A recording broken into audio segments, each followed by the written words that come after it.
जहां हम लगातार ड्रग्स की न्यूज़ें कर रहे हैं और ड्रग्स के रिलेटेड केसेस में जो अरेस्ट हो रहे हैं, और अक्सर मैंने देखा कि सोशल मीडिया पर लोग कमेंट्स करते हैं कि जो ड्रग पेडलर्स हैं पकड़े जाते हैं, फिर बाद में वो आज़ाद घूमते दिख रहे हैं। एक हैरानकुन एक डिटेल्स और डाटा आया है, और ये डाटा कहीं और नहीं आया है। ये पार्लियामेंट में एक सवाल के जवाब में डाटा दिया गया है। जी हाँ, जम्मू कश्मीर में 2019 से 13,000 के करीब जो लोग हैं वो ड्रग्स के केसेस में अरेस्ट हुए हैं, और हैरानी की बात यह है कि 13,000 लोगों में से अभी तक सिर्फ 4 लोगों को सजा हुई है। यानी कि कोर्ट में सिर्फ 4 लोग जो है उनको सजा हुई है। ज्यादातर लोग जो है वो इन केसेस से या तो बरी हो गए या केसेस अभी चल रहे हैं। जी हाँ, मैं बता दूं कि जम्मू कश्मीर में लगातार ड्रग्स के केसेस बढ़ रहे हैं, और आए दिन रिपोर्ट्स आती है कि करोड़ों की मालियत के ड्रग्स, जिसमें खास तौर पर हीरोइन है, वो पकड़ी गई है। और ये हीरोइन ड्रोन्स के जरिए पाकिस्तान से ड्रॉप की जा रही है, ये बॉर्डर के जरिए आ रही है, क्योंकि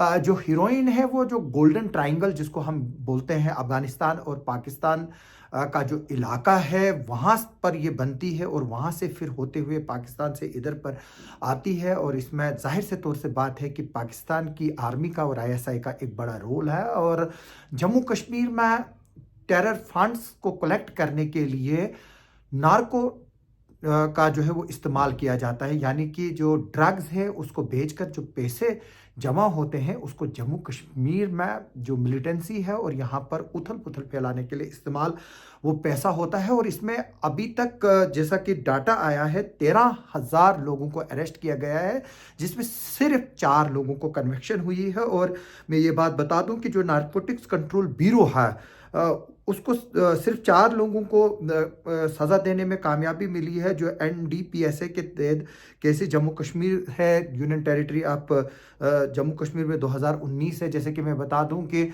जम्मू कश्मीर में ज़्यादातर काम जम्मू कश्मीर पुलिस ही कर रही है, और इसमें नारकोटिक्स ब्यूरो जो गवर्नमेंट ऑफ इंडिया का है, शायद ही उनका कोई नामो निशान यहाँ पर है। यहाँ एक्साइज को भी ये मैंडेट हासिल है कि वो भी इन चीज़ों को चेक करे, लेकिन एक्साइज की डिपार्टमेंट की कुछ और ही प्रायोरिटीज़ हैं।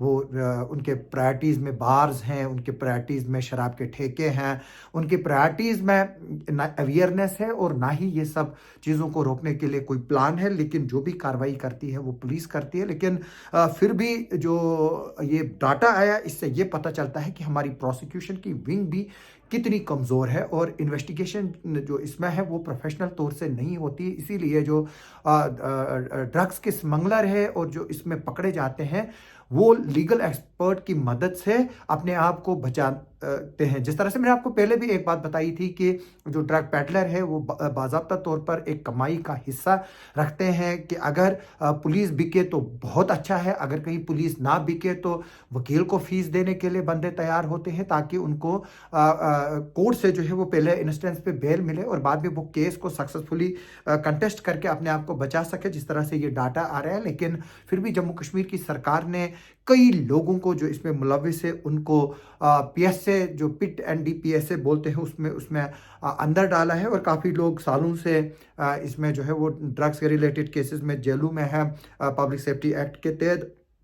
इसमें एक जो बात ये जो सामने आई है, 13,000 में से सिर्फ 4 लोग कन्विक्ट हुए हैं। उसमें minister of state for finance Pankaj Chaudhary ने लोकसभा में एक सवाल के जवाब में ये चीज़ जो है वो बताई है कि जो नारकोटिक्स ड्रग्स है और साइकोट्रॉपिक सब्सटेंस एक्ट है जिसको एनडीपीएसए कहते हैं, उसमें ये डिटेल्स बताई है। और उन्होंने ये बताया है कि जो नारकोटिक्स ब्यूरो है उन्होंने इसको बाहर नारकोटिक्स ब्यूरो भी कहते हैं, जो ड्रग्स के रिलेटेड केसेस को हैंडल करता है। फिर जो पुलिस के केसेस होते हैं वो भी उसी के खाते में आते हैं।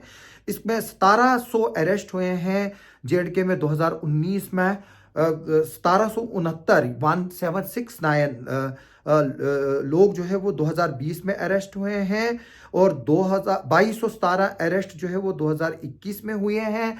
ये तादाद बढ़ती जा रही है। 2755 लोग अरेस्ट हुए हैं 2022 में, और 3072 लोग अरेस्ट हुए हैं 2023 में, जबकि 2024 में ये डाटा कम हुआ है और सिर्फ 1673 लोग जो है वो अरेस्ट हुए हैं 2024 में। मैं फिर से बता दूं, 1700 लोग 2019 में ड्रग्स के रिलेटेड केसेस में अरेस्ट हुए हैं, 1769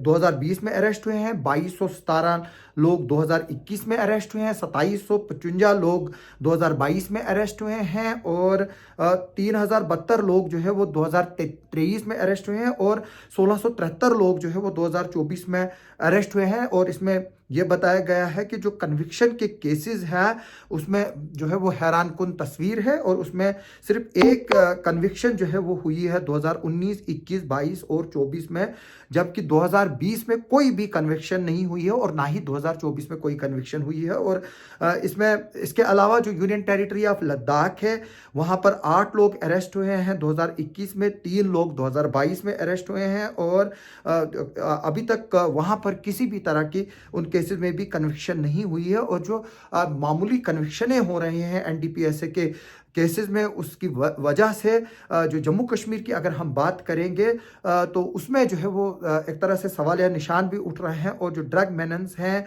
ये इसने पूरे जम्मू कश्मीर को एक अपनी गिरफ्त में लेकर रखा है, और ये जो इलीगल एक्टिविटी है इसको तभी जाकर इसमें रोकथाम लग सकती है जब ज़्यादा से ज़्यादा लोगों को इसमें सज़ा होगी। और इसमें जो है वो हमें देखने की ज़रूरत है। और इसमें काफ़ी लोगों की यहाँ पर अब प्रॉपर्टीज़ भी सीज की गई हैं, उसमें किश्तवाड़ के भी जो है वो प्रोसेस चल रहे हैं। मेरे पास वो डाटा भी आया है, वो मैं अगले वीडियो में आपको बताऊंगा कि किस किस ड्रग पेडलर के खिलाफ कार्रवाइयाँ चल रही हैं और किस किस की प्रॉपर्टी सीज होगी।